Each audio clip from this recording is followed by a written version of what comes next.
Tất cả chúng ta đều là hậu duệ của những vì sao. Chúng ta lớn lên dưới ánh sáng vàng của một vì sao gần nhất và quý giá nhất với chúng ta, đó là mặt trời. Nhưng vì sao khổng lồ và đầy lòng nhân từ này từ đâu tới? Và số phận của nó sẽ như thế nào?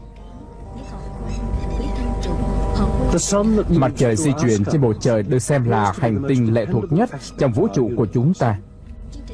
Một cái đĩa màu hổ phách mọc lên ngày này qua ngày khác, không ngày nào nghỉ. Nhưng thật ra, mặt trời có một quá khứ lâu đời và bất ổn định. Tương lai của nó cũng sẽ hỗn loạn, lạ kỳ. Đây là câu chuyện về mặt trời của chúng ta, từ lúc ra đời cho đến khi bị hủy diệt.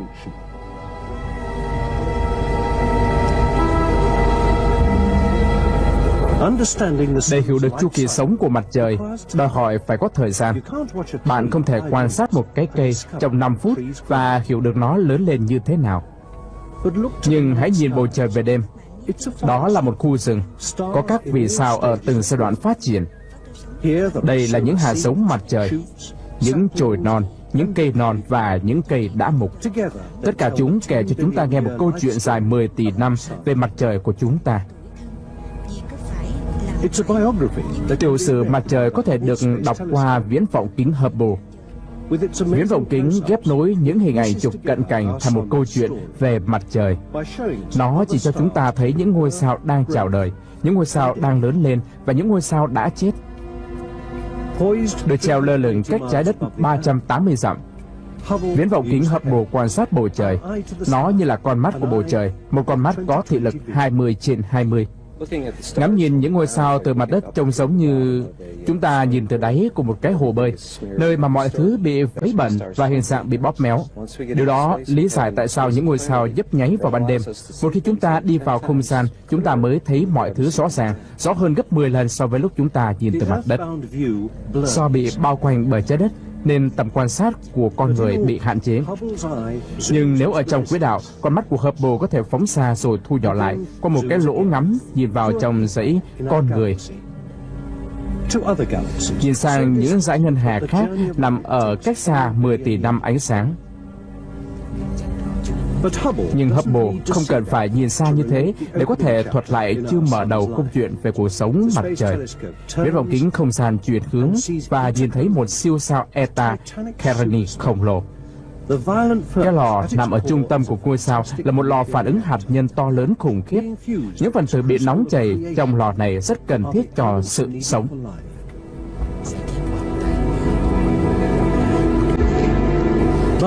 Nhưng ngôi sao này đang trên bờ của sự tự hủy diệt. Hai đám mây bụi khổng lồ dự báo một vụ nổ khủng khiếp sắp xảy đến.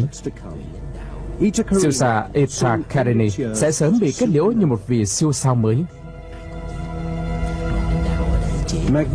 Trong vụ nổ kinh hoàng đó,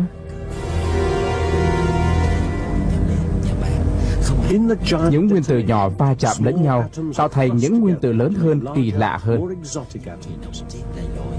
Chỉ duy nhất tại nơi đây, những loại đá vũ trụ tạo thành những kim loại quý như vàng và bạch kim. Chưa từng có thể phù thủy nào có thể vẩy cây đũa thần để có thể tạo ra những loại kim loại quý như thế. Sau vụ nổ, khí và bụi ngôi sao tạo thành những đám mây kỳ lạ gọi là những tinh vân. Đám mây này có hình dáng của một con cua. Ở đây có nhiều mảnh vụn hơn, nhưng chúng bị thổi bay lên bầu trời do vụ nổ từ những ngôi sao mới. Chúng bao bọc bầu trời như thể một tinh vân mạng che mặt. Trái ngược lại là một tinh vân chim đại bàng. Nơi đó, thời gian và gió nhào nặn các bụi vũ trụ thành những cây cột khổng lồ. Toàn bộ thái dương hệ của chúng ta có thể nhỏ hơn cái đầu của những đám mây hình cột khổng lồ đó. Kính viễn vọng Hubble có thể nhìn thấy những cây cột này. Cách đây hàng tỷ năm, những thành phần tương tự như thế này là một phần của một tổng hợp chất kỳ diệu đã hình thành lên thái dương hệ quý báu của chúng ta. Trên mặt đất, khi những tia sóng bị nổ, chúng sẽ biến mất. Nhưng trong không gian, chúng tạo thành những tia sóng Genesis. Cách đây hơn 6 tỷ năm, một vụ nổ do một ngôi sao mới đã đâm vào một đám mây bụi và khí. Hơi thở hấp hối này là nụ hôn của cuộc sống dành cho một ngôi sao mới. Bụi bị tập trung lại do những làn sóng ngân hà bị chấn động. Sức hút của trọng lực kéo nhiều vật chất hơn về phía nó. Sức nóng và áp lực trong lõi tăng cao. Một lò phản ứng hạt nhân kích nổ và vô số những chùm tia khí bắn ra ngoài. Kính viễn vọng Hubble nhìn thấy sự ra đời của ngôi sao, nhìn thấy những chùm tia bắn ra từ ngôi sao mới hình thành. Mặt trời của chúng ta cũng giống như những gì chúng ta vừa chứng kiến. Đây là lần đầu tiên các môi trường xung quanh những ngôi sao hình thành. Chúng ta đã nhìn thấy sự hình thành đó dưới quy mô thái dương hệ của mình, đã nhìn thấy những gì chúng ta lâu nay nghi ngờ. Những chùm tia khí phạt ra ở mặt trời lúc bình minh đã có cách đây 5 tỷ năm. Xung quanh mặt trời có một cái đĩa xoay tròn gồm khí, bụi và đá. Đó là một loại xúc vũ trụ đang bị khuấy lên. Trọng lực của ngôi sao trung tâm hút các chất về phía nó và tạo ra hiện tượng xoáy. Những chất nặng hơn như các kim loại thì nằm gần trung tâm, trong khi những chất nhẹ hơn như hydro và helium thì thoát ra những vùng bên ngoài. Sự chia tách này khiến cho các hành tinh đang hình thành có những tính chất khác biệt nhau.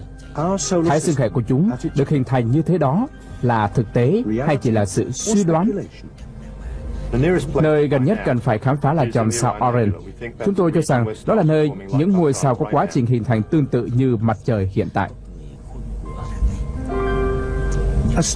Đó là nơi có những vùng bụi và khí bị vỡ ra, nén chặt lại rồi đốt cháy ngọn lửa hạt nhân của một ngôi sao mới hình thành. Viễn vọng kính Hubble nhìn sâu vào bên trong chòm sao Orion với độ rõ nét đáng kinh ngạc. Hãy nhìn và quan sát kỹ một ngôi sao. Mặc dù có ngọn lửa hạt nhân chiếu sáng, nhưng ngôi sao bị che mờ bởi một đĩa bụi xoay xung quanh nó. Giờ đây, với những bức ảnh do kính Hubble chụp được, chúng ta có thể thấy rằng những cái đĩa có kích thước tương tự như thái dương hệ của chúng ta có thể hình thành lên những thái dương hệ khác giống như của con người. Cách đây hơn 4 tỷ 500 triệu năm, xoay xung quanh mặt trời là một đĩa gồm đá và bụi, xoay tròn theo cùng một hướng và cùng nhảy theo một điệu nhạc giống nhau. Nhưng điệu nhạc không yên ả thanh bình.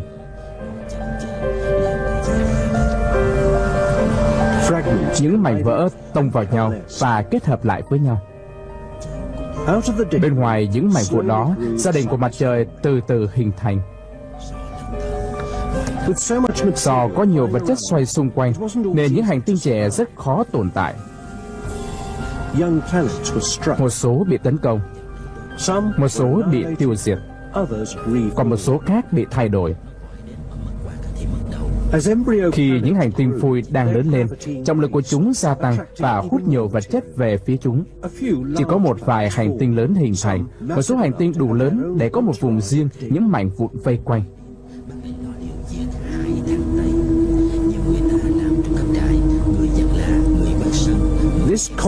Cái vòng hoạt động rắc rối này cuối cùng cũng được ổn định. Và xung quanh tâm của ngôi sao xuất hiện vài hành tinh mới. Trọng lực của những hành tinh này lôi về phía chúng những mảnh vụn vỡ còn sót lại và tiếp tục tích tụ thành một khối lớn. Sau cùng, nhiều hành tinh được hình thành xoay xung quanh ngôi sao. Nhưng ngôi sao gặp phải những tổn thương khi phát triển, sâu thẳm trong địa ngục hạt nhân. Ngôi sao mới bị ép phải phát triển rộng ra, nhưng trọng lực kéo ngược ngôi sao trở lại. Nó giống như một cuộc chiến giành giật khổng lồ. Sau 1 tỷ năm, ngôi sao đã đến trạng thái thăng bằng. Và đeo xung quanh ngôi sao mới là những hành tinh trẻ. Thái dương hệ của chúng ta như thể đã được hình thành.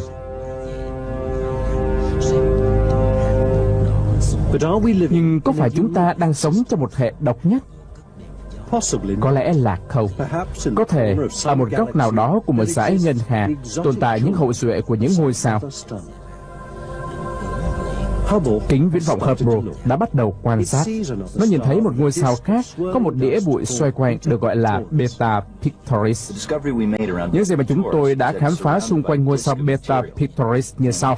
Ngôi sao được bao bọc bởi một đĩa vật chất, và điều thú vị về ngôi sao này là hình thể của các vật chất mà chúng tôi nhìn thấy. Hình dáng của nó là một cái đĩa xẹp như thể một cái đĩa hát, và ở ngay tâm là ngôi sao. Nhưng có một vùng vật chất có kích cỡ bằng thái dương hệ của chúng ta bị mất đi.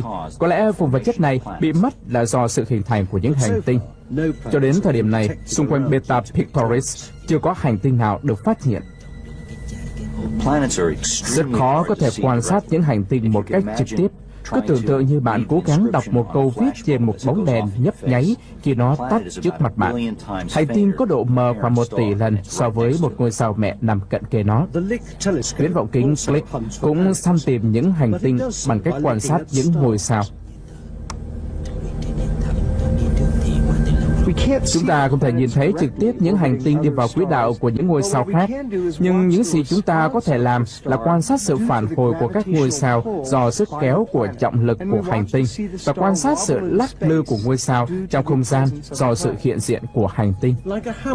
Giống như một người ném búa, anh ta bị lôi đi do sức nặng của cây búa và bị lắc lư khi anh ta xoay. Đây là đường cong tốc độ đẹp nhất trong lịch sử của vũ trụ. Nó thật sự đẹp. Hãy nhìn cây cột. Jeff Murray và Paul Butler đang quan sát một ngôi sao. Nếu nó di chuyển theo một hình tròn, thì tốc độ của nó sẽ thay đổi liên tục theo một chu kỳ lặp lại, giống như sóng tín hiệu. Và đây là điểm cuối cùng chúng ta phát hiện tối hôm qua. Nó tuyệt đẹp. Nó tuyệt đẹp. Tất cả các điểm sắp xếp theo sóng hình sin chứng tỏ rằng ngôi sao lắc lư theo một mô hình hàm sin tuyệt hảo, nghĩa rằng ngôi sao di chuyển theo một hình tròn, vì thế hành tinh cũng di chuyển theo hình tròn. Điểm này tương tự như điểm đêm đầu tiên chúng ta ghi nhận. Chúng ta đã theo dõi ngôi sao này trong 10 năm. Đây có lẽ là thái dương hệ thật sự đầu tiên sống với hành tinh chúng ta đã khám phá. Về cơ bản, nó sống với mộc tinh. Khám phá những hành tinh tương tự với những hành tinh trong thái dương hệ chúng ta là lĩnh vực của những nghiên cứu hiện tại. Còn quá nhiều điều cần được khám phá. Có thể một lúc nào đó người ta khám phá ra rằng thái dương hệ của chúng ta không phải là độc nhất, nhưng cho dù điều đó là sự thật, thì sự diễu hành của những hành tinh xung quanh mặt trời vẫn là một nhóm kỳ lạ, và dường như nó tuân theo một mô hình rất ngăn nắp. Thái dương hệ là một nơi có tổ chức. Tiến gần về phía mặt trời là những hành tinh trái đất. Đó là những hành tinh được hình thành từ đá và chất silicat giống như trên trái đất. Ở xa hơn một chút là những khối khí khổng lồ, chủ yếu hình thành từ hydro, phần lớn nước, helium, phần lớn khí và vật chất. Ở xa nhất là băng tương tự như Diêm Vương tinh. Bắt đầu quan sát lãnh địa của mặt trời. Quan sát mặt trời mọc ở những thế giới xa xăm. Trước hết, hãy dừng lại đây. Sao Thủy, hàng xóm gần kề nhất của mặt trời. Có lẽ ở đây chứa nhiều vàng và bạch kim. Đây là những kim loại nặng nằm gần với mặt trời. Nhưng kính Hubble sẽ không bao giờ quan sát những kim loại này. Chớ trêu thay, sao Thủy là một trong những vật thể nằm gần với chúng ta nhất trong không gian. Chúng ta cần phải tránh nó. Nếu chúng ta gây ra một sai sót nào và nhìn thẳng vào mặt trời, thì kính viễn vọng sẽ bị nóng lên với toàn bộ ánh sáng mặt trời chiếu vào nó. Nghĩa là kính viễn vọng có thể bị nóng chảy và công việc của chúng ta phải dừng lại. Nhưng mặt trời sẽ không làm hỏng những kính viễn vọng vô tuyến. Các bản đồ và hình ảnh vô tuyến thu được từ tàu không gian Mariner 10 có thể giúp chúng ta vẽ hình ảnh của sao Thủy. Hình ảnh không lành lặn của sao Thủy cho chúng ta biết rằng đã có những cuộc tranh chấp tay đôi giữa sao Thủy với những sao chổi và những hành tinh nhỏ. Chúng ta sẽ nhìn thấy một thế giới nhỏ và ảm đạm. Tại đây, trọng lực yếu đến nỗi không thể giữ vững nó trong khí quyển. Sao Thủy không được bao bọc bởi một cái chăn nào. Nó là một hành tinh có nhiệt độ khắc nghiệt. Ở âm 300 độ F, nhiệt độ về đêm lạnh không thể tưởng tượng nổi. Nhiệt độ đi từ đóng băng đến lò lửa. Vì ánh sáng mặt trời báo hiệu một ngày với nhiệt độ có thể lên đến 800 độ F.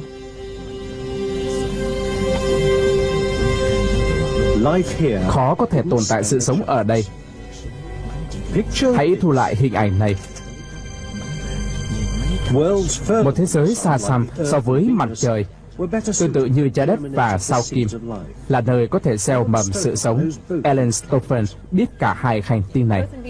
Trái đất và sao Kim thường được hiểu là anh em sinh đôi, nằm bên trong Thái Dương hệ. Hai hành tinh này có kích cỡ tương tự nhau và chúng được hình thành từ cùng một loạt vật chất. Điều đó có nghĩa là chúng ta sẽ nghĩ rằng hai hành tinh tiến hóa theo một cách tương tự nhau và có những bề mặt rất giống nhau. Nhưng trong thực tế, chúng không phải hoàn toàn như vậy. Theo lịch sử của chúng, ở một vài điểm nào đó, cách đây nhiều tỷ năm, cả hai hành tinh đều khác biệt nhau. Trái đất gồm có nước và oxy. Nó có một sự cân bằng tuyệt vời giữa đất, biển, không khí và sự sống. Trong khi sao Kim là một siêu nhà kính chết chóc và ngột ngạt. Ngày nay, hành tinh này là địa ngục và đầy nước. Điểm khác nhau giữa chúng là hướng quay. Trái đất được xem như có sự quay tròn cùng hướng. Nó quay theo hướng này, tuy nhiên trên sao Kim là quay tròn ngược hướng. Nó quay từ hướng xa trái đất rồi quay ngược lại. Tại sao lại có hiện tượng như vậy? Nhiều người cho rằng trong lịch sử lâu đời của sao Kim, nó đã bị hành tinh khác va phải và khiến nó quay ngược lại. Có một giả thuyết khác cho rằng việc chuyển hướng quay như thế không vi phạm định luật nào cả, và chúng tôi cũng có thể có quan điểm như thế. Giả thuyết này cho rằng mọi người nên xoay theo hướng chúng tôi xoay. Chỉ gần đây, chúng ta mới biết được những bí mật của sao Kim. Những bí mật được giấu kín đằng sau những đám mây dày.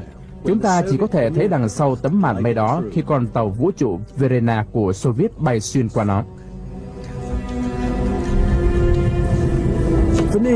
Venera bay xuyên qua những đám mây axit sulfuric vào một thế giới nóng bỏng, không thân nhiệt với áp suất khí quyển khắc nghiệt.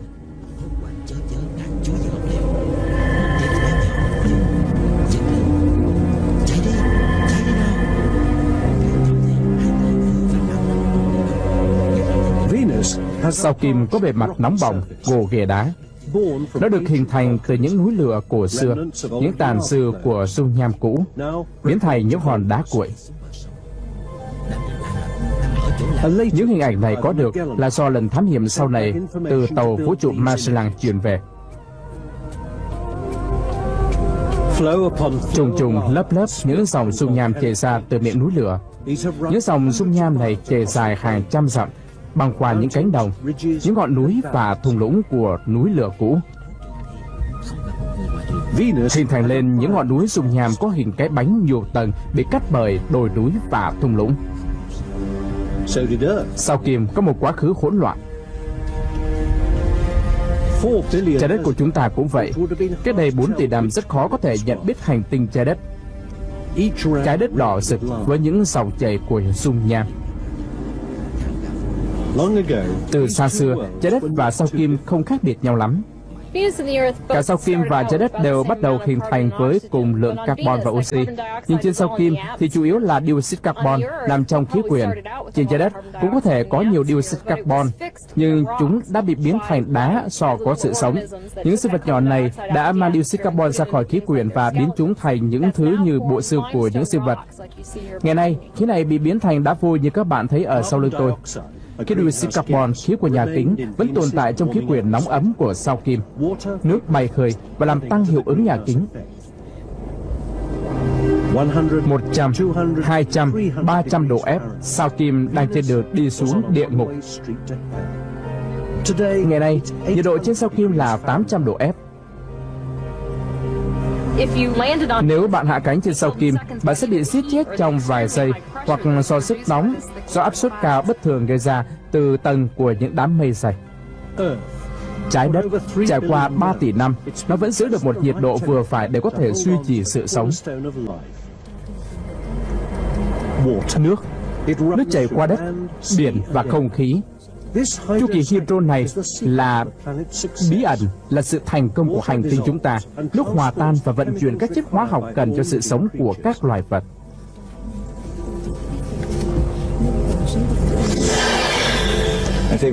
Hành tinh tôi yêu thích là trái đất. Trái đất là một thế giới tuyệt vời, những châu lục, những đại dương dồi dào cho sự sống. Trái đất đã phát triển các chất hóa học riêng cho nó, và đến một điểm nó nhận biết và ý thức được chính nó, đó là người chiến thắng trong Thái Dương hệ. Sao Hỏa cũng là một hành tinh xanh có những đại dương. Nhưng điều đó xảy ra cách đây lâu lắm rồi. Điều kiện trên sao Hỏa cách đây 4 tỷ năm cũng tương tự như điều kiện trên trái đất cách đây 4 tỷ năm. Nhưng cách đây 4 tỷ năm, sự sống đã xuất hiện trên trái đất. Lúc đó trên sao Hỏa đã có sự sống không? Một lần nữa chúng tôi nghĩ rằng có thể đã có sự sống trên sao Hỏa vào thời điểm ấy. Là những tấm bản đồ thế kỷ của sao Hỏa, chúng ta thấy những đường kẻ như thể là những con cây được mô tả bởi một nhà du hành vũ trụ người Ý. Một loạt những đường kẻ thẳng đơn và đôi nói lên một cách thuyết phục về nghệ thuật thu thập tin tức thông minh. Câu hỏi duy nhất là nghệ thuật thu thập tin tức thông minh nằm ở phía nào của kính viễn vọng, và câu trả lời rõ ràng là nó ở phía bề mặt của chúng ta. Ngày nay, không có cơ hội gì nói rằng ở đó có sự sống, vì cách đây đã lâu, sao Hỏa đánh mất hầu hết tầng khí quyển của nó và trở thành một thế giới khô và băng giá. Sao Hỏa ngày nay có những cơn bão bụi ngoạn mục rượt đuổi nhau trên sa mạc cằn cỗi. Để tìm nước, bạn cúi xuống và có thể bạn sẽ tìm thấy vô số băng giá nằm bên dưới bề mặt sao Hỏa. Hoặc tìm thấy băng đá trên đỉnh của sao Hỏa.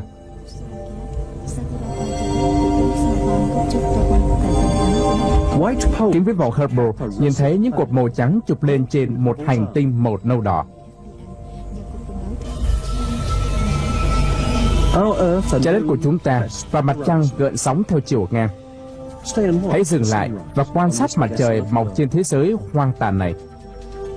Sao Hỏa tỏa sáng, sự khởi đầu của một ngày mới. Hãy đứng trên một trong những hành tinh đá cuối cùng và nhìn ngắm hoàng hôn đang xuống. Thêm một bức ảnh nữa bổ sung vào bộ album. Bên kia sao Hỏa là vành đai hành tinh nhỏ, một vành đai rộng lớn những mảnh vỡ.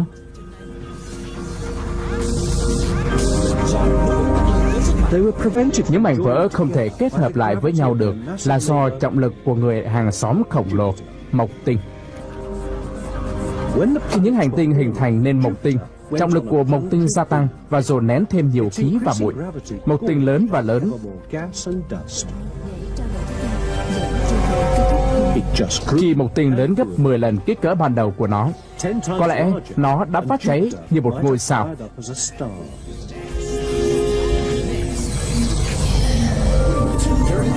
Mộc Tinh đánh dấu sự khởi đầu của những hành tinh khí khổng lồ.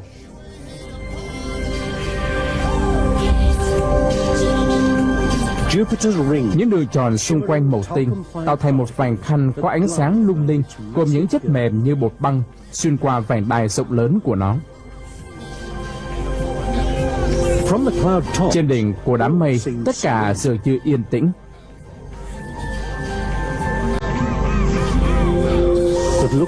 Nhưng hãy nhìn xuống phía dưới này.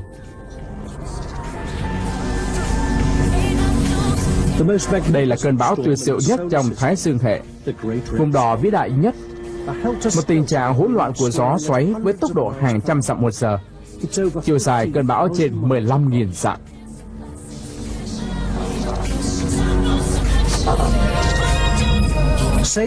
Cao phía trên cơn bão, mặt trời lặn sau hành tinh 10, một trong 6 hành tinh thuộc Mộc Tinh. Những núi lửa sulfur phun trào trên nền đen tối. Diễu hành xung quanh Mộc Tinh và Thổ Tinh là những hành tinh lạ. Europa thuộc một hành tinh có bề mặt băng giá, có lẽ chứa trong nó những đại dương ấm áp hơn.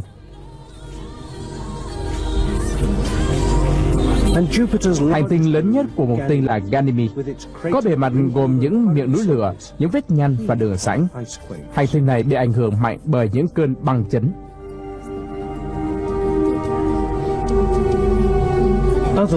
Những hành tinh khác có bề mặt bằng phẳng hơn như hành tinh Enceladus thuộc Thổ Tinh.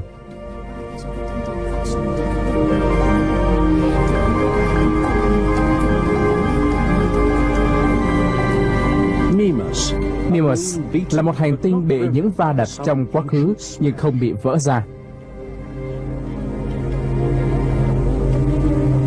Và hành tinh Callisto thuộc Mộc Tinh bị tấn công bởi đạn đạo.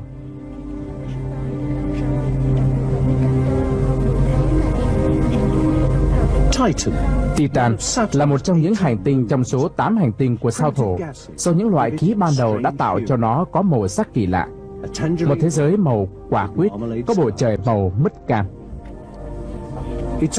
Khí quyển của nó giống với khí quyển của trái đất lúc sơ khai, nhưng bị đóng băng ở sâu bên trong. Những cái hồ đó là chất methan lỏng.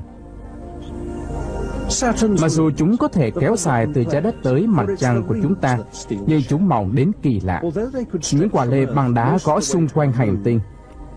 Những quả lớn nhất có đường kính 9 mét. Đây là những khung cảnh quả lê băng đá nhìn từ đỉnh của đám mây thổ tinh.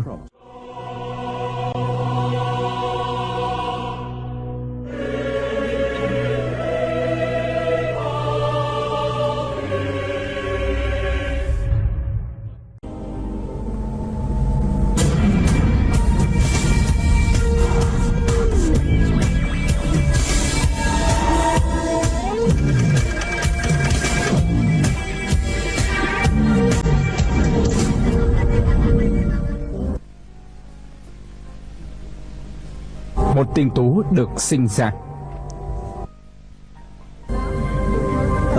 Tại Bart William Herschel, người Anh đã khám phá ra một hành tinh mới. Là một nhà du hành vũ trụ,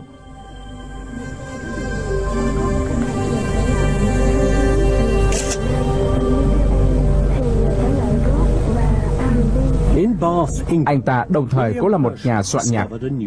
Anh đã mời vua George đệ Tam tham gia những buổi hòa nhạc và du hành vũ trụ. Có nhiều câu chuyện kể về mối quan hệ giữa Herschel và vua như sau. Herschel thường mời nhà vua đến vườn nhà anh để ngắm những vật thể ở trên trời. Ngay cả khi trời bị che phủ bởi mây mù, thì anh cũng có những thứ như phim slide được đặt vào trong những cái hộp phát sáng. Đó là cái viễn vọng kính. Với nó, bữa tiệc hoàng gia vẫn diễn ra bình thường, mặc cho thời tiết có ra sao đi nữa, họ vẫn có thể nhìn thấy vài thứ trên trời.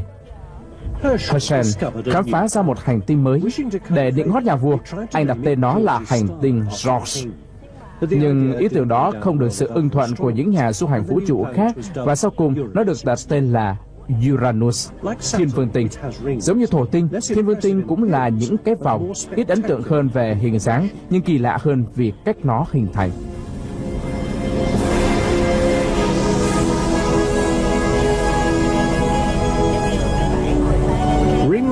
Những cái vòng được hình thành do sự va chạm. Hành tinh bị va phải bởi một vật thể khổng lồ và bị trao đảo trên bờ vực của sự lãng quên. Trọng lực đã chiến thắng và hành tinh được kéo ngược trở lại. Một bên bề mặt của nó che phủ bởi đá. Ký lâu dài về cái thảm họa này là một dải những cái vòng màu đen biệt nằm xung quanh đường xích đạo của nó. Những cái vòng này bị viễn vọng kính Hubble chụp được.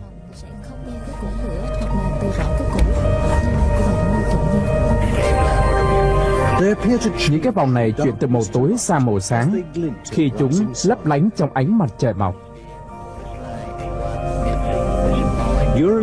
Hành tinh của thiên vương tinh là Miranda. Tôi nghĩ nơi đẹp nhất trong Thái Dương hệ là hành tinh Miranda. Đây là một hành tinh nhỏ thuộc một trong những hành tinh bên ngoài. Nó trông giống như băng đá và nó đã bị biến dạng theo những cách rất kỳ lạ, nên giờ đây nó có những dãy núi và thung lũng kích xù và những đường cua trái hiểm trở. Nó thật sự là huyền bí.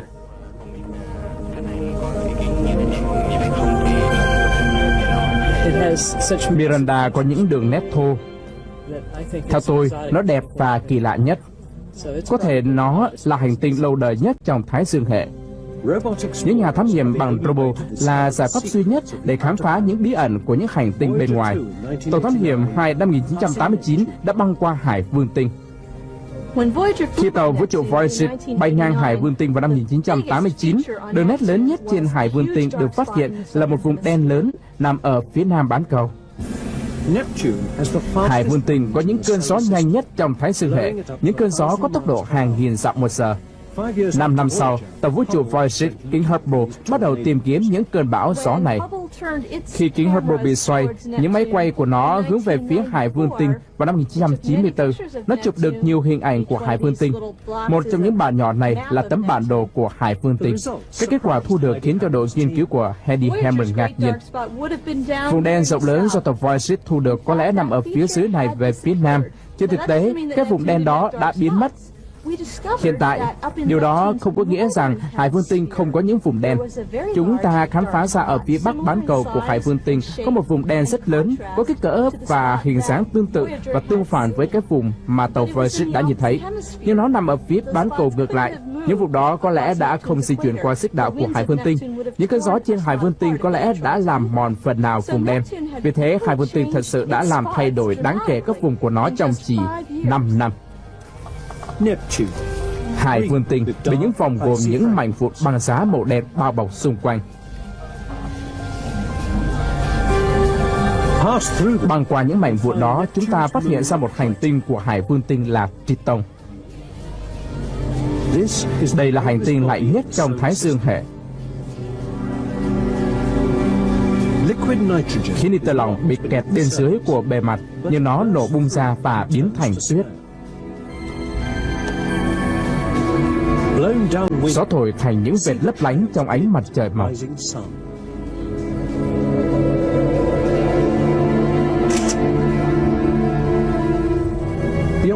Bên kia Hải Vương Tinh, phía bên ngoài không gian là hành tinh X. Chỉ là dự đoán thôi chứ chưa nhìn thấy thật sự. Vào năm 1930, một thanh niên nhà quê trẻ miền Kansas tên là Clyde Tombaugh làm việc tại đài quan sát Lowell ở Flagstaff thuộc Arizona.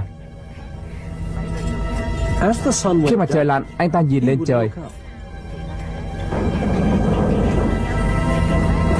Buổi tối, anh ta nhìn lên trời, hy vọng tìm thấy hành tinh ẩn mình. Hơn một năm quan sát, Tombaugh cho ra nhiều bản phim chụp bầu trời ban đêm với thứ ánh sáng nhợt nhạt.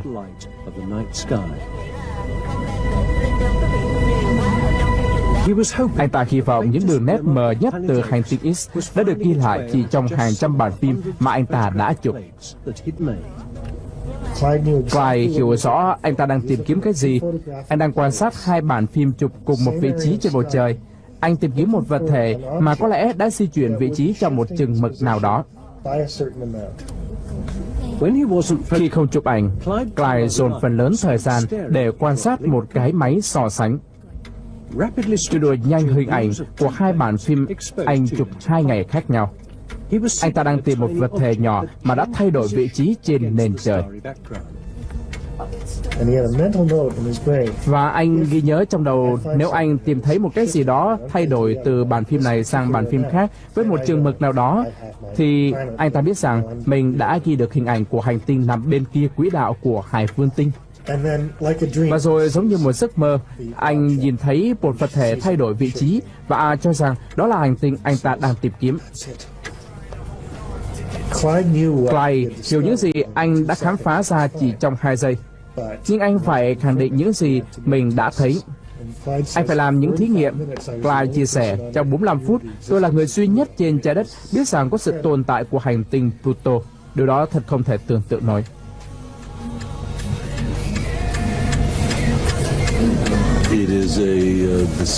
Đó là một khám phá bằng phương pháp khoa học vũ trụ truyền thống, được thực hiện trong thế kỷ hành tinh mới này. Có lẽ đó là một khám phá quan trọng về toàn bộ những thế giới mới mà chúng ta chưa hề biết trước khi có khám phá của Clyde Tombaugh. Diêm Vương Tinh và hành tinh của nó là Charon không phải là những quả cầu khi giống như những hành tinh bên ngoài khác, nhưng là những quả cầu băng giá gồm đá và băng. Có lẽ Diêm Vương Tinh không thực sự là một hành tinh, nhưng chỉ là một mảnh vụn lớn còn sót lại khi những hành tinh được hình thành cách đây hàng tỷ năm. Phải mất nhiều thập niên nữa, con người mới có thể đặt chân lên thế giới tối mờ và xa xôi này. Và nếu chúng ta đặt chân lên hành tinh này, chúng ta cần phải mang theo đèn. Mặt trời của chúng ta không bao giờ chiếu sáng ở đây. Chúng ta sẽ đi trên một thế giới lạnh lẽo, tối tăm và xa xôi. Đây là cảnh hoàng hôn cuối cùng bổ sung cho album để hoàn tất chuyến khảo sát Thái Dương hệ của chúng ta. Về cơ bản, toàn bộ Thái Dương hệ bên ngoài nằm phía bên kia quỹ đạo của Diêm Vương tinh là một lĩnh vực hoàn toàn còn mới mẻ. Chúng ta đã khám phá ra những vật thể mới và không còn nghi ngờ gì nữa sẽ còn nhiều vật thể nữa để chúng ta khám phá. Có lẽ chúng không hẳn là những hành tinh mới, nhưng là những vật thể nhỏ hơn như những hành tinh nhỏ hay những vật thể như sao chổi. Con đường ở phía bên kia Diêm Vương tinh, ở 1/3 đường tới hành tinh gần nhất là đám mây Oort, là ngôi nhà của những sao chổi băng giá, mà dẫu ở cách xa nhưng chúng quay theo quỹ đạo của mặt trời. Sẽ không có điểm dừng trong một tương lai gần cho những khám phá của chúng ta trong Thái Dương hệ.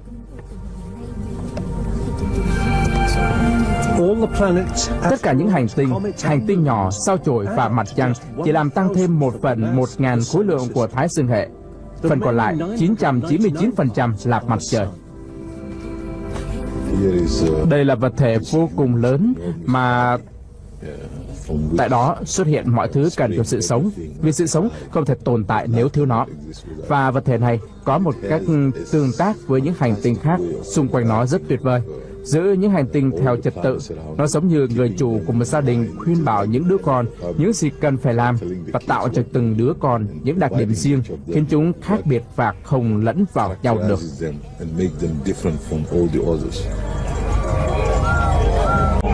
Ở phía trên cao trong dãy Andes, băng giá là Inca. Họ tỏ sự kính trọng đối với hành tinh gần nhất của chúng ta. Họ tự xem họ là những đứa con của mặt trời. Họ có lễ hội mùa đông mang tên Inti Raymi. Lễ hội này báo hiệu những ngày ấm áp đang đến gần. Người Inca hiểu rõ sức mạnh của mặt trời.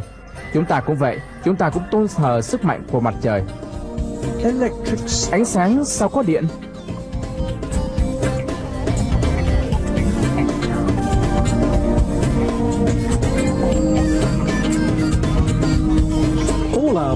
Tất cả năng lượng của chúng ta là từ năng lượng của mặt trời. Than, dầu và khí là năng lượng mặt trời được thu hoạch bởi cây cối và động vật. Mặt trời là năng lượng thật sự của chúng ta. Nhưng quả cầu lửa kỳ diệu đó là gì? Mặt trời là một ngôi sao và nó là chuẩn mực của những ngôi sao. Độ tuổi của nó có lẽ vào khoảng 5 tỷ năm hoặc trong khoảng chừng đó, và hy vọng nó sẽ tồn tại thêm 10 tỷ năm nữa.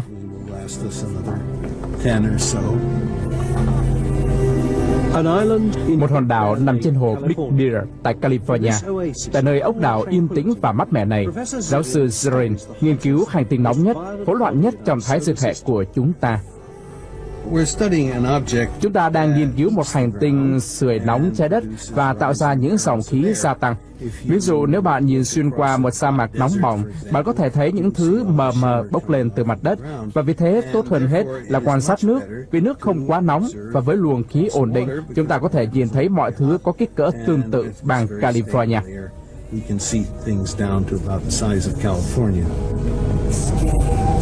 Trong nhiều thế kỷ, chúng ta cho rằng cái lò màu cam này là một quả cầu than đang cháy. Nhưng đó không phải là chất hóa học của mặt trời. Có những quy trình để lấy hydro và chuyển nó thành helium. Một nguyên tử helium khơi nhẹ hơn so với 4 nguyên tử hydro cộng lại. Và nếu bạn sử dụng công thức của Einstein, E bằng với mc, điều đó có nghĩa nếu bạn chuyển khối lượng sang năng lượng, bạn sẽ thu được toàn bộ năng lượng so với một phần nhỏ của khối lượng. Tầm của nó có nhiệt độ 20 triệu độ F. Tại đây xảy ra tình trạng hỗn loạn nguyên tử cực độ. Mỗi giây, 4 triệu tấn khối lượng được chuyển sang năng lượng thô.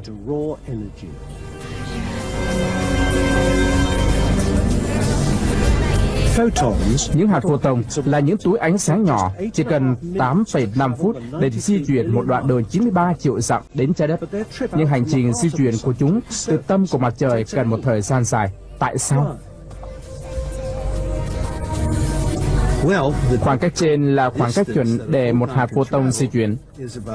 Nếu nó di chuyển đường này một chút, đường kia một chút, đường nọ một chút, nó cứ phải theo cái lộ trình ngẫu nhiên như thế thì rất tốn thời gian, cho dù nó di chuyển với vận tốc của ánh sáng.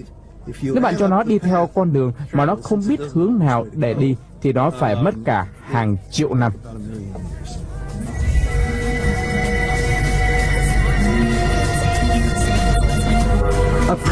Một vụ cháy khí nóng trên thảo nguyên gây ra do sức nóng gia tăng. Đây thật sự không phải là những ngọn lửa, vì tại đây không có oxy để cho lửa cháy. Đây là khí nóng sáng có nhiệt độ 10 độ F. Mặc dù vậy, một cách lạ lùng, đây là phần lạnh nhất của mặt trời. Nhiệt độ gia tăng thêm 2 triệu độ tại phần hào quang của mặt trời. Một đám đông đang tụ tập để quan sát. Tại Ấn Độ, vào năm 1995, cái bóng của mặt trăng chạy với tốc độ 1.000 dặm một giờ. Mặt trời sẽ bị che khuất hoàn toàn.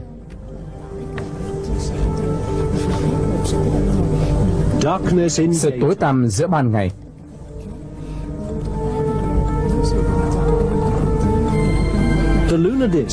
Cái đĩa mặt trăng có kích cỡ đủ để che khuất bề mặt sáng chói của mặt trời. Cái đĩa này hé ra trong 45 giây quý giá, tạo ra vầng hào quang vô hình. Một vầng hào quang màu trắng ngọc trai lung linh. Đôi khi tại đây nó chuyển thành những cột sáng bình minh. Sự thay đổi vầng hào quang phản ánh bản chất thay đổi của từ trường của mặt trời. Vì mặt trời chỉ có ánh sáng và sức nóng. Một từ trường rộng lớn được tạo ra do sự lưu thông của khí nóng trong mặt trời. Khi mặt trời quay, nó làm xoắn các đường lực của từ trường.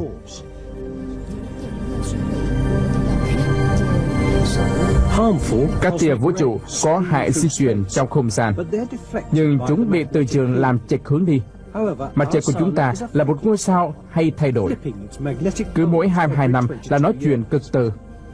Sức mạnh của từ trường thay đổi, nhưng chúng ta vẫn được bảo vệ.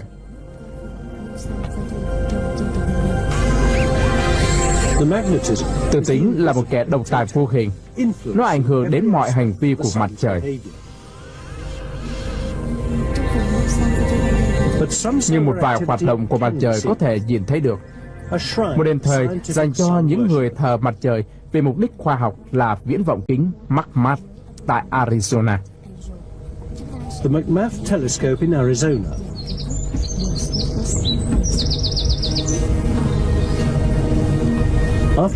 Sau khi di chuyển theo đường thẳng một đoạn đường 93 triệu dặm, ánh sáng bắn ra các tia trước khi chúng được tập trung vào bảng quan sát. Các nhà khoa học quan sát các điểm báo về hoạt động của mặt trời, các vùng mặt trời. Những điểm báo này đến và đi theo chu kỳ 11 năm do những thay đổi về từ trường của mặt trời. Những vùng tối tăm hơn, lạnh hơn là nơi có từ trường cục bộ mạnh và chúng ngăn cản sự gia tăng sức nóng.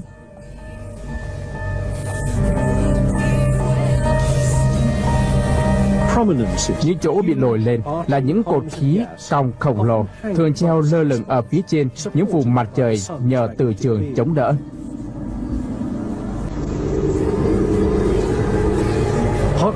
Những khí nóng bị bện lại thành viền do những đường lực của từ trường. Khí nóng có thể bắn ra ngoài xa đến hàng trăm nghìn dặm, ngoạn mục và vô hại. Nghiêm trọng hơn là những tia lửa mặt trời.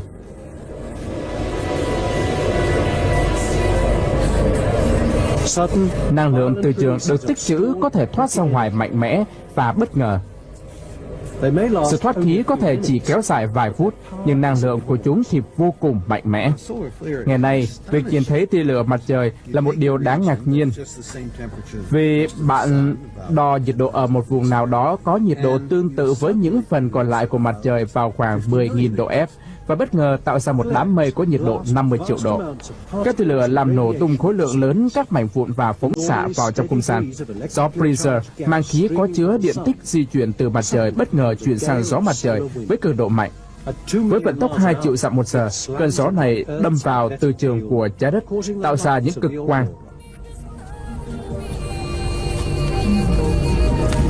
Nhưng hoạt động của mặt trời có một mặt tối tăm.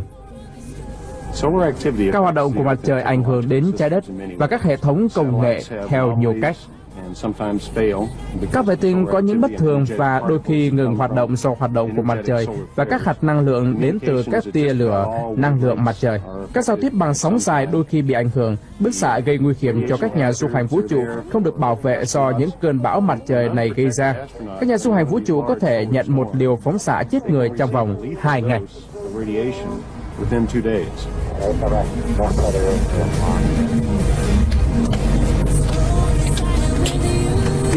Đây là những nhà dự báo thời tiết không gian đang tìm kiếm những cơn bão từ các tia lửa mặt trời và những chùm phóng xạ đang đi về hướng chúng ta. Trung tâm môi trường không gian ở Boulder, chúng tôi là văn phòng thế giới cảnh báo về những ảnh hưởng của mặt trời đối với trái đất. Chúng tôi có một hệ thống các đài quan sát trên khắp thế giới. Mặt trời không bao giờ lặn đối với chúng tôi.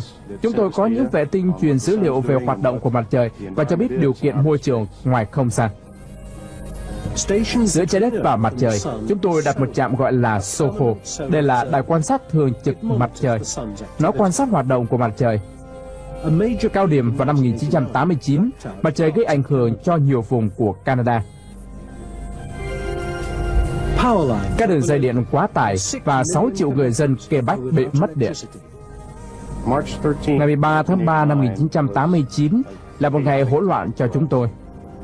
Các hệ thống bị sự cố, thiếu điện và dĩ nhiên thông tin liên lạc từ vệ tinh bị gián đoạn trong suốt 2 ngày. Vệ tinh Anik M1 bị hư. Nó chỉ có thể hoạt động trở lại vào thiên niên kỷ mới. Hoạt động của mặt trời tuân theo những chu kỳ, đôi lúc hoạt động, đôi lúc hoàn toàn im lặng. Chúng tôi cho rằng có một mối quan hệ giữa những hoạt động này và những gì xảy ra với thời tiết của trái đất. Cách đây trên 200 năm xảy ra một thời kỳ băng hà nhỏ, đó cũng là thời điểm mặt trời hoàn toàn không hoạt động.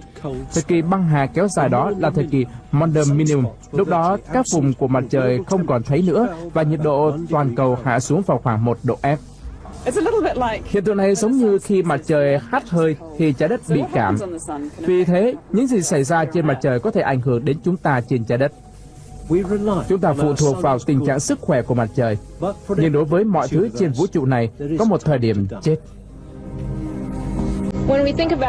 Khi chúng ta suy tư làm cách nào cuộc sống tồn tại và phát triển trên trái đất, chúng ta cần phải nhận thức rằng đây chỉ là điều kiện tạm thời. Như chúng ta đã quan sát từ kính Hubble, chúng ta hiểu rằng những ngôi sao sau cùng đều chết và mặt trời của chúng ta cũng chỉ là một ngôi sao khác mà thôi. Cái chết của mặt trời của chúng ta được ghi lại trong những ngôi sao và thông qua kính Hubble, chúng ta có thể thấy những ngôi sao đang ở cách xa 1.000 tỷ dặm. Thấy khi bắn ra bên ngoài là dấu hiệu của một ngôi sao đang hấp hối.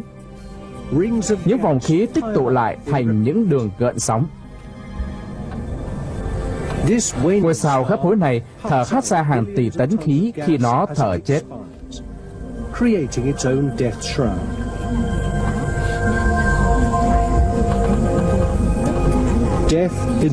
Cái chết của tinh vân Cat Eye, mắt mèo, xinh đẹp, thổi ra vô số những bong bóng vũ trụ. Chúng ta thấy ngôi sao hấp hối này chỉ còn là một tia ánh sáng trắng nhỏ. Những đám mây khổng lồ tạo nên những chùm đẹp mắt. Thời gian trên chùm sao đã kết thúc.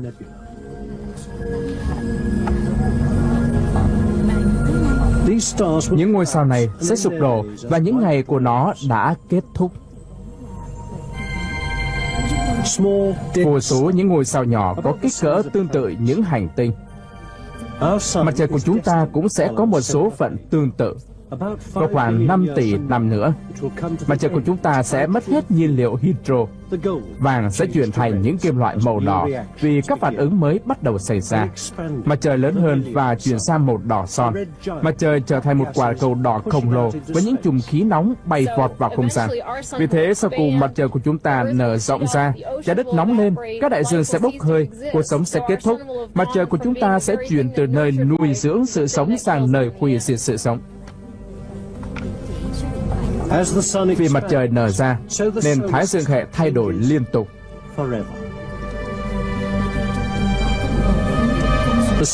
Những tầng nóng hổi bên ngoài của mặt trời đụng vào những hành tinh bên trong. Thủy ngân bị tiêu thụ hết. Sao Kim cũng xảy ra tình trạng tương tự. 5 tỷ năm sau, Sao Hỏa và Trái Đất vẫn tồn tại bên trong Thái Dương hệ. Trái Đất khô hạn nhanh chóng. Độ ẩm trên những đám mây không còn. Các đại dương biến mất và hành tinh xanh trong vài triệu năm sẽ khô cạn. Mặt trời mọc trong 250 triệu năm nữa là mặt trời ma quái.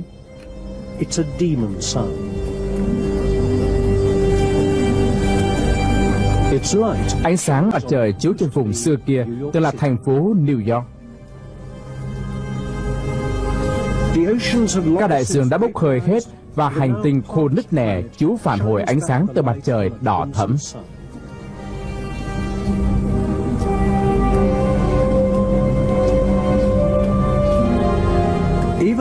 Ngay cả những hành tinh ở cách xa hàng trăm triệu dặm cũng bị tàn phá. Tầng khí quyển ở sao Thổ bị thổi bay hết vào trong không gian.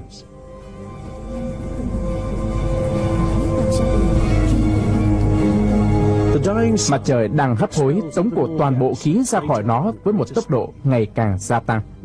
Gió di chuyển với tốc độ hàng trăm nghìn dặm một giờ.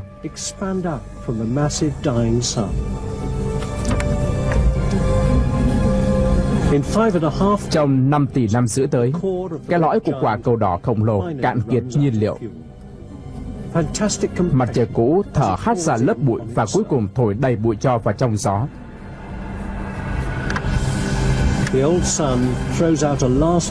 Những cơn bão hủy diệt bắt đầu gieo mầm cho những mặt trời.